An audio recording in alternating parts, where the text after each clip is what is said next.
Today, just like any other day, Johei woke up in a strange place. Every morning, the sight of his own bruised body and the money left on the table made Joe sick to his stomach. Johei picked up the razor blade beside him and touched it, carving a line into his wrist as if to release this pressure.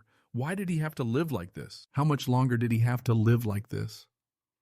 Today, a coworker asked, "Johei, are you leaving for the day?" It was Joey's last day of work, so she was sad to see him go, and so were the kids. They were all very fond of him. "You must be busy preparing for graduation, right? After you graduate, if you ever get bored, feel free to come visit. I'd welcome you any time, Joey." Afterwards, Johei went to a hidden corner to smoke, mocking himself. "Get bored?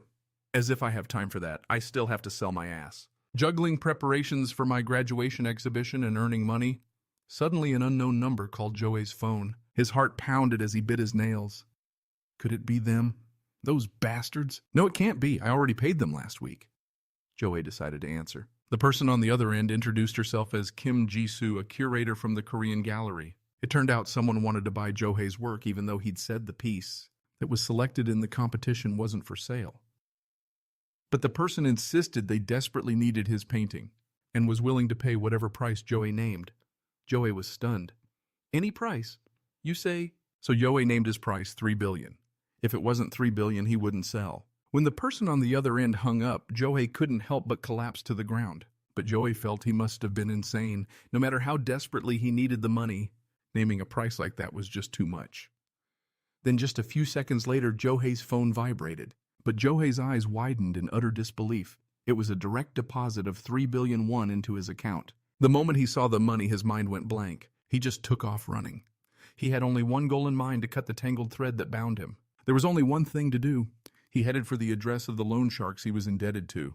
The leader greeted Joey with a sleazy tone. Joey slammed his hand on the table, his voice cold and urgent. "Cut the crap. I'm here to pay you back, so write up the settlement papers." The leader was surprised, but he still told his subordinate to make some tea and entertain their guest. The underling reported that they'd received a transfer of 2.9 billion. The leader handed over the proof of payment, not forgetting to taunt him. Well, looks like Joe found himself a rich sponsor, huh?" Joey took the paper and read it carefully, shooting the man an irritated glare. "It's a real shame our little Joey's been sold off, though. What's this leaving so soon? I have no reason to stay here any longer, pretty boy. If you ever need money again, come see your big brother anytime. Even if I were penniless, I'd never come begging to a scumbag like you." Leaving that place, Joey still couldn't believe it was all over. Thanks to a single painting. A debt he couldn't pay off even after selling his body for 5 years. He thought that once the debt that had been suffocating him was gone, he would finally be able to breathe. But reality was just as bleak as before. What had he been striving for? It was all for nothing. Nothing had any meaning anymore. Unbeknownst to Joe, a man whose face couldn't be seen sitting in a luxury car told his driver to follow Joe. He just walked aimlessly, unable to bear the weight of his guilt and the endless hesitation before death. A useless life, a boring existence. If Joey had known it would end like this, would he have clung to it so stubbornly? He looked down at the bustling, extravagant cityscape below. Joe wanted release. Yes, that was it. But just as he was about to end it all, a pair of arms wrapped around him from behind. He whispered into Joey's ear, "What's this, Joey? Stop this pointless act." With tears streaming down his face, Joey turned his head in confusion. He was met with the face of a handsome but cold man, a scar running down his eyebrow. The man took a handkerchief from his pocket, already doused with an anesthetic. He then pressed it over Joey's nose. Joey tried to fight back, but it was no use. He slowly drifted into unconsciousness. The man then picked Joe up as gently as a whisper. "Let's see. I suppose you could call me the one who's going to help you live." And just like that, the man named Cha Jin-wook carried Joey back to his home, not forgetting to let Secretary Mun leave work early. After laying Joey on the bed, Jin-wook sat beside him, watching him for a long time. Then he gently caressed Joey's face. The closer he got, the stronger the pheromones became. Instead of being repulsed, he felt an extreme sense of excitement. Just as Jin-wook was about to take in more of the scent, Secretary Mun's voice called from outside. His pleasant moment interrupted. Jin-wook's expression soured. "I told you to go home. Director Kim is here to see you, sir." Jin-wook clicked his tongue, his eyes turning sharp with disgust. And with that, he stood up, grabbed his jacket, and didn't forget to order his secretary to keep an eye on Joey. Scene change. Jin-wook arrived at an abandoned warehouse. His subordinates were already waiting. He slowly put on his gloves and said, "Open the door." Inside, that Director Kim was already tied up. The man screamed frantically at Jin-wook to release him, but Jin-wook paid him no mind. He delivered a powerful kick, sending both the chair and Director Kim crashing to the floor. Playing around with other people's money? I guess you don't value your own life, do you? I was just doing what I was told. This bastard thug is about to die, and he's still got such a big mouth, huh? So damn noisy. Terrified Director Kim tried to threaten Jin-wook. You bastard. You can't even find an Omega to save your own life. So you get your kicks tying other people up. Jin-wook let out a laugh, a gun in his hand. His eyes turned ice cold. Well, now, Director Kim, your information is surprisingly up to date. After that, there was only a bang. Meanwhile, Joey was dreaming of that fateful day. He didn't want to go to his extra classes, but his mother scolded him, saying they had poured so much money into his art education, even for him to study abroad. Back then, Joey had thrown a tantrum and sulked at his mother, refusing to listen. He insisted on skipping class for a day to have fun. He went to karaoke and a movie with his friends. That evening, on his way home, Joe texted his mom to apologize, but as he got closer, Joe heard fire engine sirens, the clamor of a crowd, and most of all the flickering flames coming from his house. But Joey only truly broke down when he saw the person being carried out of the fire was his mother. Joey screamed and tried to rush forward, but the people around him held him back. I'm their son. Please let me go. And just like that, Joey was left all alone at his parents' funeral. He couldn't stop blaming himself.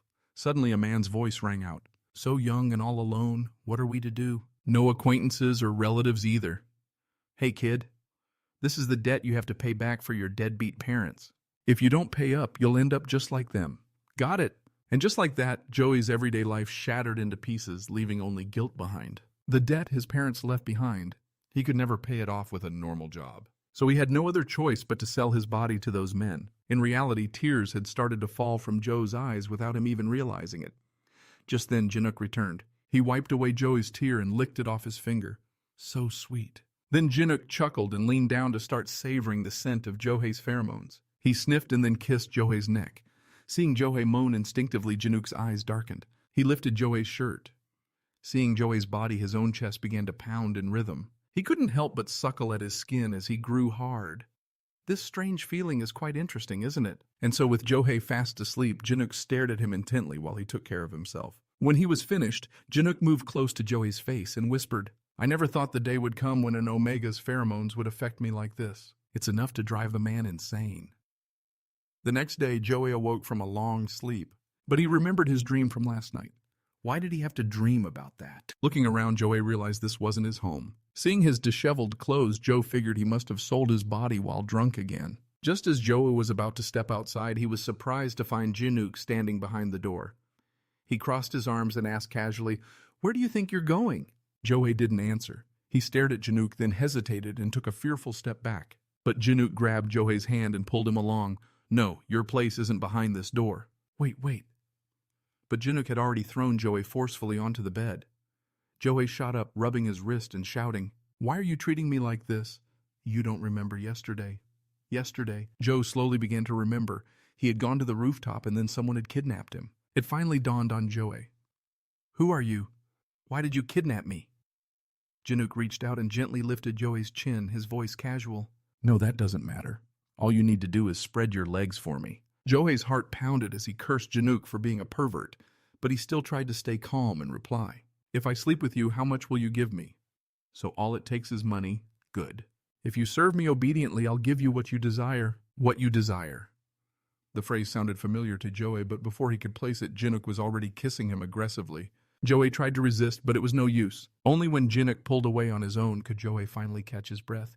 He turned his face away and said, I don't kiss. Anything else is fine, though. Jinook brushed his hair back and called out Joey's full name. Then he grabbed his hair, his eyes as cold as daggers. I don't care who you've been rolling around with, but you'll regret it if you lump me in with those scumbags. With that, Jinook kissed Joe again. Joey pushed him away forcefully. Wait. Being interrupted for a second time was starting to annoy Jinook. He gritted his teeth and grabbed Joey by the collar. What the hell do you think you're doing? Jinook's pheromones began to radiate, making Joey's body tremble. He felt strangely different from usual.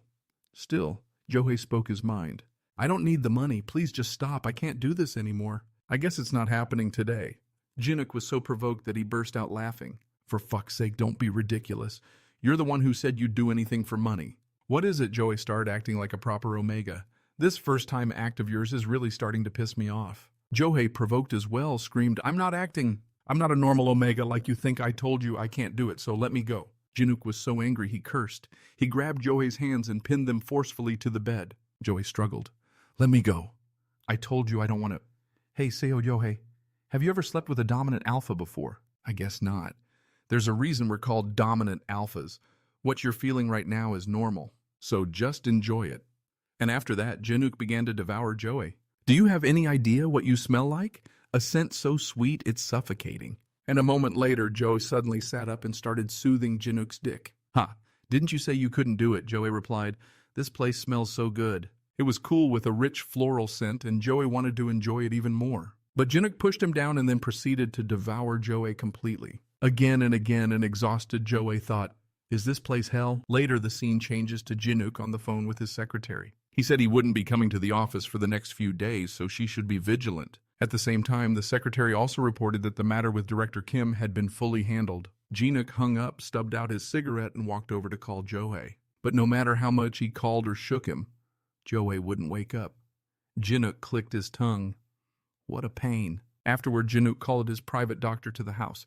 Fortunately, nothing was seriously wrong. Joey's condition was due to receiving too many of Jinook's pheromones. The doctor also placed a bottle of medicine on the table and asked Jinook, how about you? This is the first time you've been with a compatible Omega. Looking at Joey, Jinook replied, I probably won't need the medicine anymore. Is that so? That's great. But you still need a more thorough checkup. Come to the hospital together next time. All right, I'm off. Call me if any issues arise. That evening, Joey woke up and saw the IV needle in his hand. Joey was in a daze.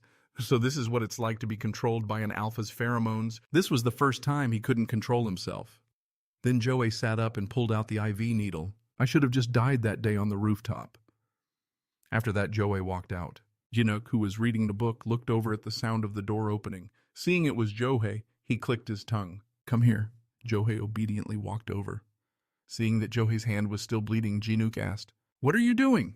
Joe said nothing, nor did he look at him. Jinook frowned as he grabbed the injured hand which was still bleeding through its bandage. Well, Joey, you have some interesting hobbies, don't you? It's none of your business. Don't even think about pulling this kind of stunt again. I might still need you in the future. Joe snatched his hand away and sneered. This stunt! Seeing this, Jinook frowned angrily. What are you doing? And then suddenly there was a shattering sound. Joey had grabbed a broken shard and was pointing it at his arm. Jinook shot up and grabbed Joey's hand. He stopped Joey from hurting himself. Are you insane? Drop it. Who the hell do you think you are? Don't try to stop me. I have to pull this stunt just so I can breathe. Joey screamed as he cried as if letting out all the resentment and pain he'd held in for so long. You're the one who dragged back someone who wanted to die. So why can't I even do this one thing my way? I'm sorry. Seeing how agitated Joey was, Jinook tried to suppress his anger. Don't get worked up. Control your pheromones. When you're releasing pheromones like that, do you really think I can even hear what you're saying? Come on, Joey, don't make things so difficult. If you just accept it, it'll be more comfortable. With that, Jinook kissed him once more. Joey felt his body grow more sensitive. The alphas before had all smelled disgusting, but Jinook's pheromones were different. In 23 years, this was the scent that had calmed him down the fastest. But just a moment ago, he had been furious, filled with the urge to end it all. He thought the feeling was unstoppable. And yet now Joey's body was behaving so strangely. Like finding water to quench a thirst, Joey's instincts craved Jinook's pheromones, as if it were an Omega's destiny. And just like that, Joey clung to Jinook, his voice a plea. Please don't leave me. Seeing this, Jinook let out a laugh. What's wrong with you now? A little more, I wish it were a little stronger. No, there's no way an Omega would like my pheromones this much. It really is a perfect match for you. You think so too, don't you? You just keep begging for my pheromones. If you want it all, then stop this useless struggle, because from now on your body isn't just your own anymore. Sensing the pheromones fading, Joey bit his lip urgently. It's still not enough, more. And just like that, Joey snapped back to his senses. What am I thinking right now? He pushed Jinook away, cursing himself. I can't lose my mind. I almost collapsed from that bastard's pheromones. Seeing this, Jinook let out a sarcastic laugh. There you go again, acting like a different person. If you don't plan on seeing this through, then sit down. This time, Joey obediently complied. Watching Jinook's back as he walked away, he wondered what that guy was planning to do. Turns out Jinook was getting the first aid kit to treat Joey. But Joey irritably tried to leave. Stop right there. No matter what you say, you can't leave this place or run away. And why should I have to listen to you? You've been going on and on about how I'm yours. Saying I can't leave because our pheromones are compatible? You just keep spouting all this weird nonsense. Do you think I'm just going to obey you? Well, why aren't you saying anything? Suddenly, Jin-uk stabbed a pair of scissors into the back of the chair behind Joey. Joey jumped in surprise. Jin-uk crossed his arms and stared him down. Fine then. Keep throwing your tantrum. Seeing Joey trembling, unable to say a word, only made Jin-uk more thrilled. What's wrong? Can't do it. Joey shot to his feet. I don't want to live anymore anyway, so if I can't get out of this place, I'd rather just die. Seo Joey, you're a recessive omega, aren't you? That means you're not ordinary. Neither am I, even though I'm a dominant alpha. I'm disgusted by alpha pheromones, so every time my rut comes, I have to get through it with suppressants. But I don't want to take them anymore. That's why I need you. Joey grabbed the scissors and pointed them at his own throat. His body trembled uncontrollably. I guess you think that's supposed to sway me? Huh. For someone in a similar situation, you're pretty heartless. Fine. If you're going to be that way, I'll give you a choice. Joey's hand froze at those words. You can live here comfortably, or you can go back to your gutter life outside. Choose. Joey roared in fury. You picked the wrong person to threaten. I've had more than enough of bastards like you who only think with their dicks. Jin-uk wiped the scratch the scissors had made, then brought his hand to his mouth and licked it. He suddenly looked thrilled. If your incompetent parents hadn't died, you wouldn't have had to get involved with me. But what can you do? They all died because of you, so now you have nowhere else to go back to. They borrowed a huge amount of money just to send their only son to school. At that, Joey froze, the scissors falling from his hand as he was overwhelmed with guilt. You can't even die yet. You're trying to throw your life away if you walk out of here. I can make your already miserable life so much worse. Joey couldn't take it anymore. He collapsed to the floor, covering his ears. Stop talking. Jin-uk leaned in close to Joe's face, whispering, pushing you into hell is nothing to me. So make your choice, Seo Joey. Will you stay here or will you go outside? Joey's hands were trembling as he grabbed onto Jin-uk's pants, pleading to be left alone to think. I need time to think. Please, alone. I have one condition, though. While you're alone. And if I do anything stupid, I won't get to choose anymore. And just like that, Joey was left alone in the room. If he leaves this place, will he have to go back to that hellish life? That man is definitely capable of doing that. Because he knows everything about my past. But ever since my parents died, even when I breathed, I didn't feel alive. It was like my insides were being squeezed tight. That's why he wanted to end it all. But then a man appeared and changed everything. I knew I should have refused, but the hand he offered me brought a sense of comfort, something I'd never known before, and I couldn't control myself. What is there to hesitate about? It's not like I have a choice anyway. Joey, you don't want to live selling your body to pay off debts, do you? In that case, wouldn't it be better to just play along with his mood? Leaving the room, Joey couldn't find Jin-uk anywhere. Suddenly, he heard a noise and followed it. He arrived at a room, opened the door, and sure enough, Jin-uk was there. He seemed to be handling work with a subordinate.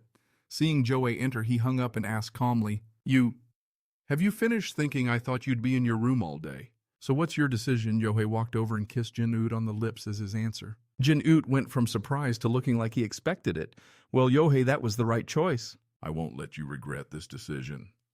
After that, Jin-uk's mischievous hands began to roam over Joey again. Joey, a little shy, told him to stop, but Jin-uk showed no signs of agreeing. Why we have to spend the whole night together? The two then kissed passionately. Jin-uk asked, Joey, do you like it? Joey obediently said he did. Looks like that thing down there likes it a lot too. And so Jin-uk devoured Joey. Seeing Joey completely let go, Jin-uk couldn't help but praise how cute Joey looked. Joey was tossed and turned again and again, but he was surprised that Jin-uk didn't seem tired at all. Well, I'm doing this with my omega, so of course I'm not tired. Satisfied, and while they were at it, suddenly, Joey tilted his head and saw a painting. He was stunned. Why is that here? About that fateful morning, Jin-uk was taking his suppressants while listening to a work report. But Jin-uk told his secretary to cancel his evening schedule. He needed to see the doctor, but his secretary said that since tomorrow was the main exhibition, he had to go today.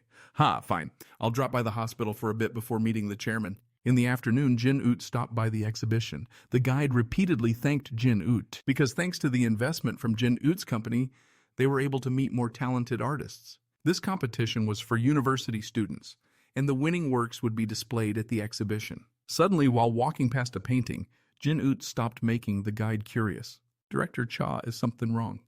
Who painted this? This piece is by an artist named Joey, a university student in Korea.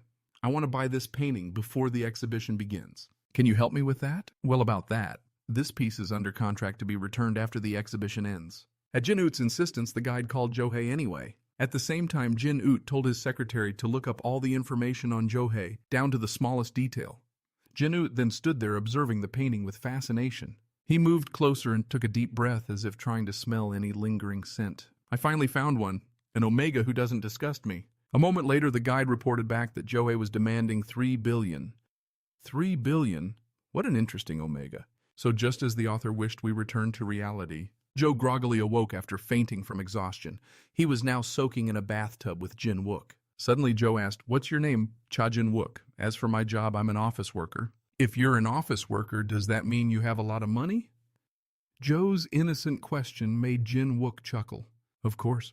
More than enough to provide for you. But why the sudden interest in me? I thought you hated me." "I did hate you, but now I don't know anymore." "That's good enough." After finishing his bath, Joe stepped out and walked over to the painting. Unsurprisingly, Jin Wook followed him in. "Why are you out here?" "There's nothing in this room that should concern you. Did you come out here because you were curious?"